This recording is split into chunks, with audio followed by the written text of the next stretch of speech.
Hello everyone, Shinto here discussing some more Warhammer combat cards, continuing this series talking about the best and worst cards from each faction. In this video we'll be taking a look at the Orks, and I forgot to mention this in the Tyranid video, but the total number of bodyguards available at the time that I'm uploading this video anyway.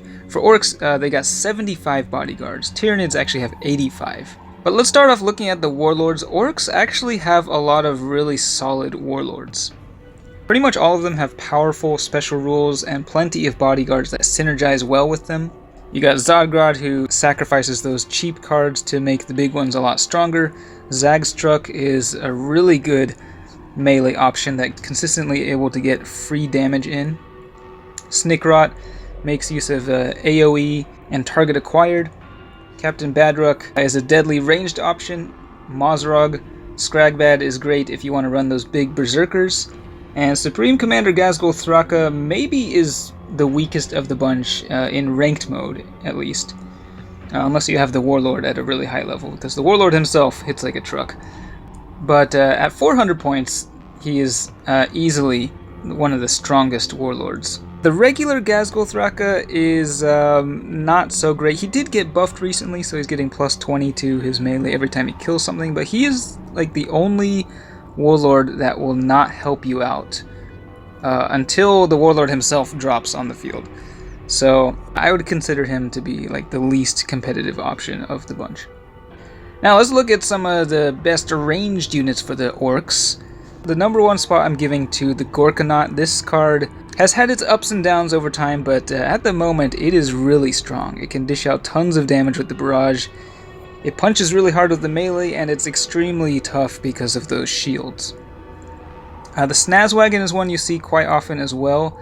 It's one of the first Ork cards you can get, and it's just really good. Despite being a common, those shields just make it really hard to kill.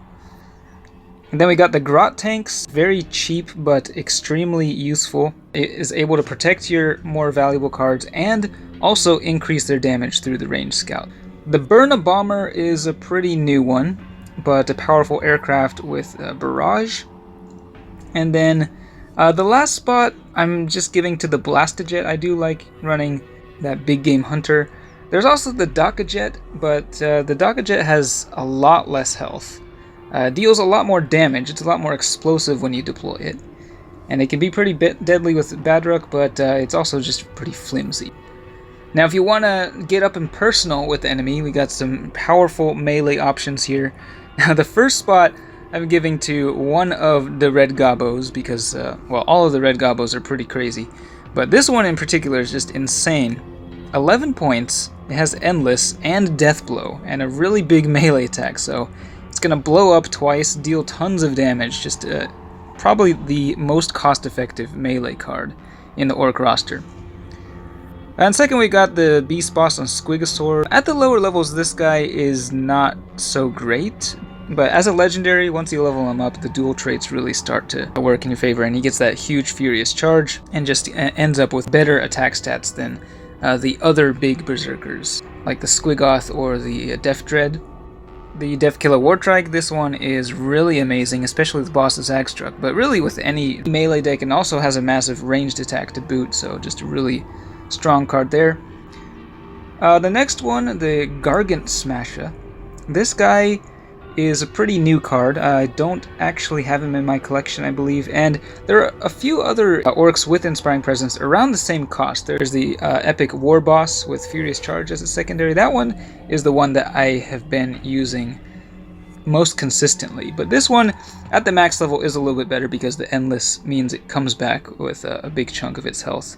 And then we've got the Bone Breaker, which is another just really powerful vehicle with both ranged and melee, but leaning more towards the melee with that Furious Charge and Melee Scout.